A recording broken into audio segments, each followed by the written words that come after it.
Welcome to new video. आज हम लोग करने वाले हैं class 11 chapter 1 units and measurement का एक्सरसाइज का क्वेश्चन नंबर 1.3। पहले क्वेश्चन पढ़ लेते हैं।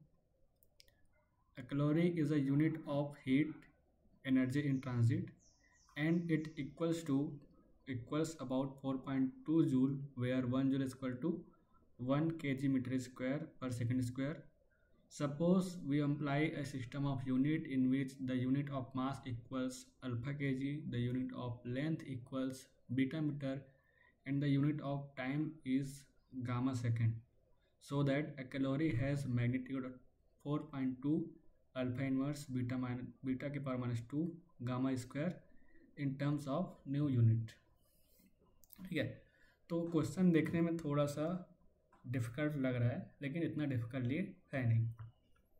तो सबसे पहले जो हमको दिया है नोट कर लेते हैं। पहला चीज़ क्या दिया है, 1 calorie is equal to 4.2 joule. अब यहाँ पे हमको बोला गया है कि हम एक न्यू सिस्टम ऑफ यूनिट बना रहे हैं। ठीक है, न्यू सिस्टम जैसे मतलब जैसे कि हमारे पास होता है एक CGS सिस्टम होता है, CGS सिस्टम ऑफ यूनिट। इसमें क्या होता है, सेंटीमीटर, ग्राम और सेकंड होता है। एक होता है हम लोग का MKS, जिसमें होता है मीटर, केजी और सेकंड। एक होता है हम लोग का फुट, पाउंड और सेकंड। ठीक है, तो ऐसे अलग अलग सिस्टम होते हैं। तो वैसे ही हम लोग एक और नया सिस्टम बना रहे हैं। ठीक है, और इस सिस्टम में मानते हैं कि हम लोग का जो यूनिट ऑफ मास है उसको मानते हैं कि M1 है, और यूनिट ऑफ लेंथ इसको मैं बोलता हूँ ये L1 है, और यूनिट ऑफ टाइम इसको मैं बोलता हूँ कि ये T1 है। अब हमको क्या बोला है कि जो यूनिट ऑफ मास है जो M1 है वो किसके बराबर है, वो है अल्फ़ा केजी के बराबर। ठीक है, जैसे कि हम लोग का 1 सेंटीमीटर किसके बराबर होता है, 1/1000 kg के बराबर होता है। ठीक है, तो इसको मैं क्या बोल सकता हूँ, कुछ कांस्टेंट। तो वही कांस्टेंट यहाँ पे लिखा हुआ है कि जो यूनिट ऑफ मास 1m1 किसके बराबर है, अल्फ़ा केजी के बराबर है। ठीक है, यूनिट ऑफ लेंथ ये किसके बराबर है, ये हमारे बराबर है बीटा मीटर के। ठीक है, यहाँ पे दिया हुआ है it's equal to beta metre. इसके बाद जो यूनिट ऑफ टाइम है वो बराबर है गामा सेकंड के। ठीक है, तो आप इस सबको ऐसे समझ सकते हैं कि जो हम लोग का 1 सेंटीमीटर है उसको हम लिखते हैं 1/1000 kg। तो यहाँ पे जो ये सिस्टम ऑफ नया सिस्टम यूनिट है वो कुछ नंबर टाइम्स केजी के बराबर है। ठीक, कुछ नंबर से मल्टीप्लाई है। तो वैसे जो हम लोग का नया सिस्टम ऑफ मास है वो कुछ नंबर अल्फ़ा टाइम्स केजी के बराबर है। वैसे अगर मैं लिखता हूँ लेंथ, ये हो गया हम लोग का क्या लेंथ, सॉरी मैं यहाँ पे गलती कर दिया, यहाँ पे मुझे लिखना चाहिए था ग्राम।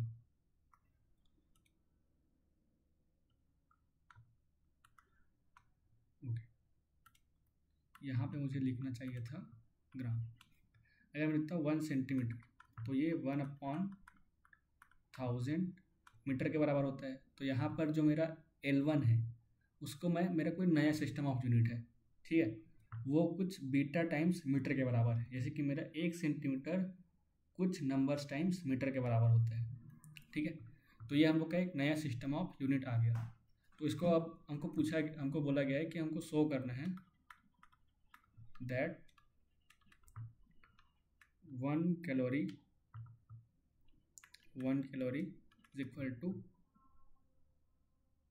4.2 alpha -1 beta -2 gamma square times new unit. ठीक है, अच्छा ऐसा डायरेक्ट हमको नहीं बोला गया है, लेकिन इसको हम लोग कैसे लिख सकते हैं। देखो यहाँ पे हमको क्या पूछा गया है, so that calorie has a magnitude of 4.2 alpha -1 beta -2 gamma square.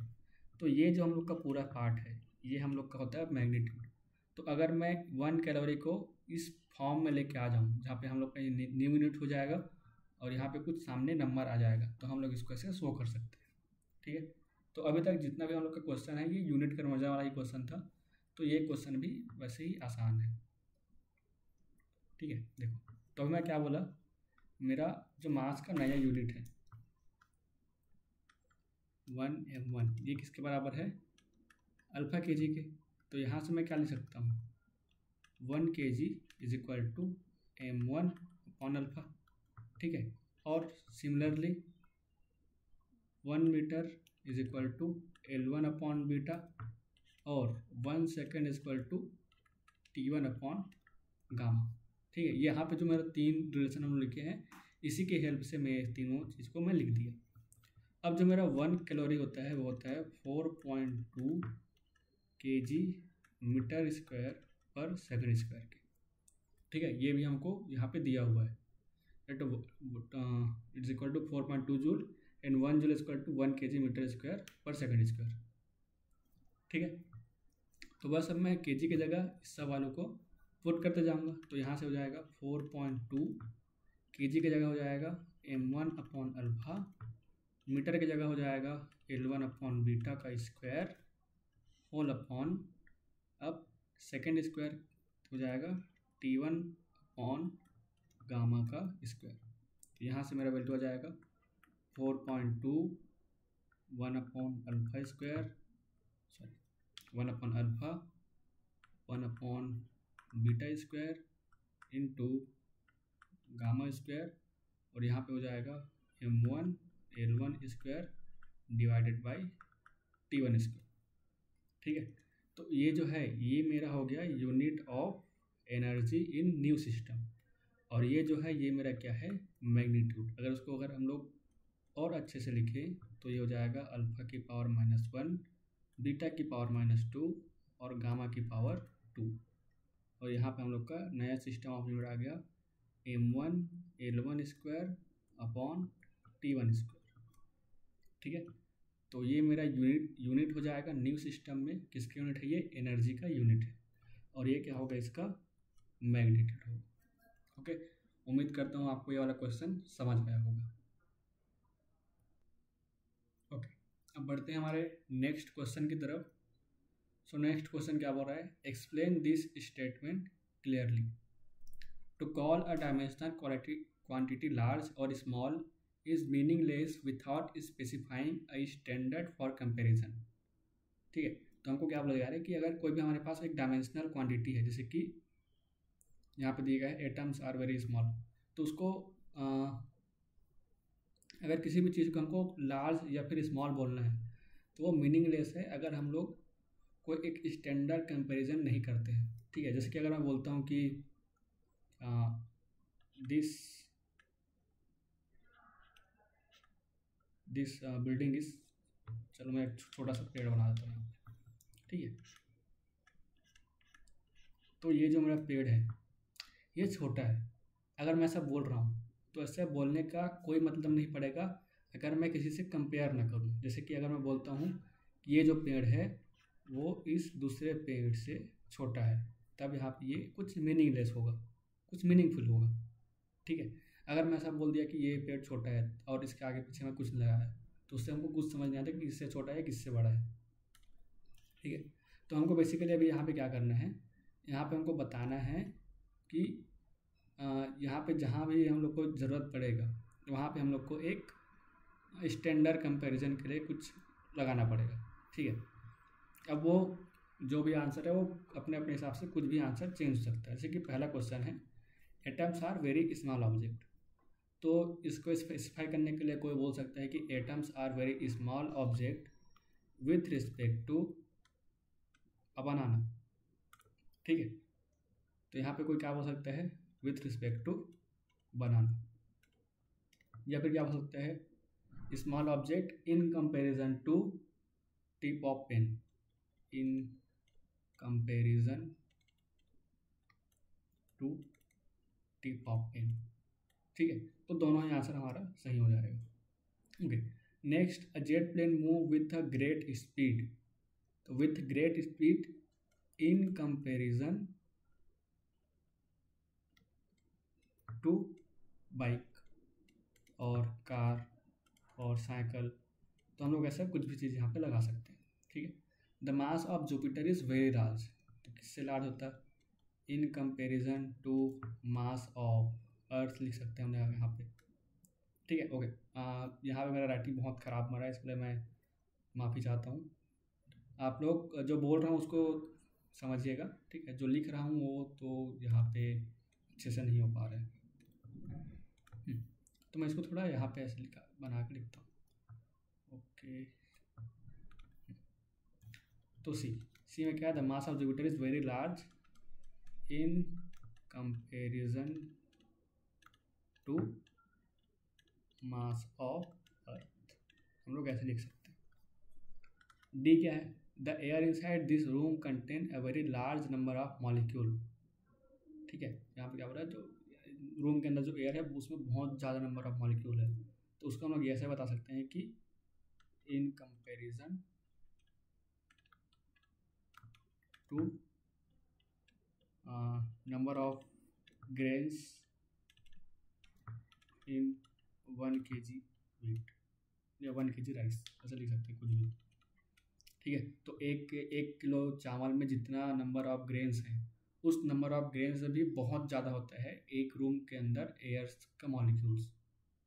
ठीक है, नेक्स्ट क्वेश्चन है, proton is much more massive than electron. तो यहाँ पे तो कंपेयर कर रहे हैं कि इलेक्ट्रॉन से बहुत ज़्यादा उसका मास होता है प्रोटॉन का।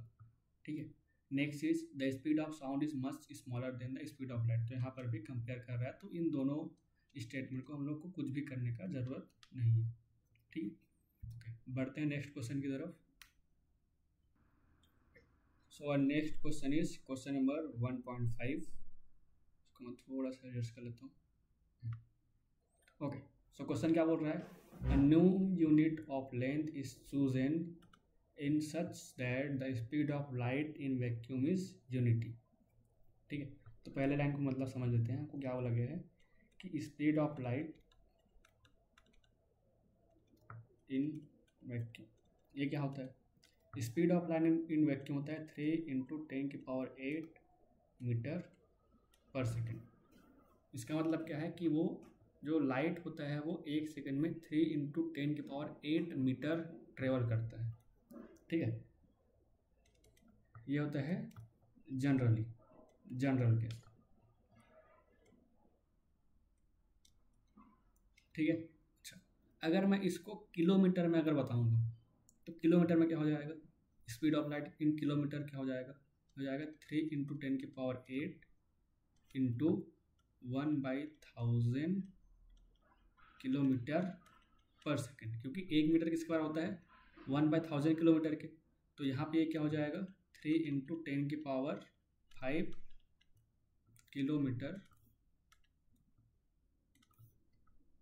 किलोमीटर पर सेकेंड। तो यहाँ पे देखो, यहाँ पे जो हम लोग का स्पीड ऑफ लाइट है वो चेंज हो गया, वो 3 × 10⁵ हो गया। ठीक है, तो वही हम लोग को यहाँ पे क्या बोला गया है कि यहाँ पे जो स्पीड ऑफ लाइट है वो यूनिटी हो गया है। मतलब हम लोग जो लेंथ है, लेंथ का यूनिट हम लोग ऐसा सिलेक्ट किए हैं। देखो, अगर हम लोग यहाँ पे लेंथ का यूनिट किलोमीटर सेलेक्ट करते हैं तो ये जो नंबर है ये 3 × 10⁵ हो गया। ठीक है, ओके, इस चीज़ को अच्छे से समझने की ज़रूरत है। अगर मैं यहाँ पे लिखता हूँ मीटर में तो हो जाता है 3 × 10⁸ मीटर पर सेकेंड। ठीक है, तो यहाँ पे कितना है 3 × 10⁸। अगर मैं इस चीज़ को लिखता हूँ किलोमीटर में तो ये कितना हुआ 3 × 10⁵ किलोमीटर पर सेकेंड। अगर मैं इस चीज़ को लिखता हूँ सेंटीमीटर में, ठीक है, अगर मैं इस चीज़ को लिखूँगा सेंटीमीटर में तो कितना हो जाएगा 3 × 10⁻10 सेंटीमीटर पर सेकेंड। ठीक है, तो यहाँ पे बेसिकली मैं क्या कर रहा हूँ, जो हम लोग का लेंथ का यूनिट है,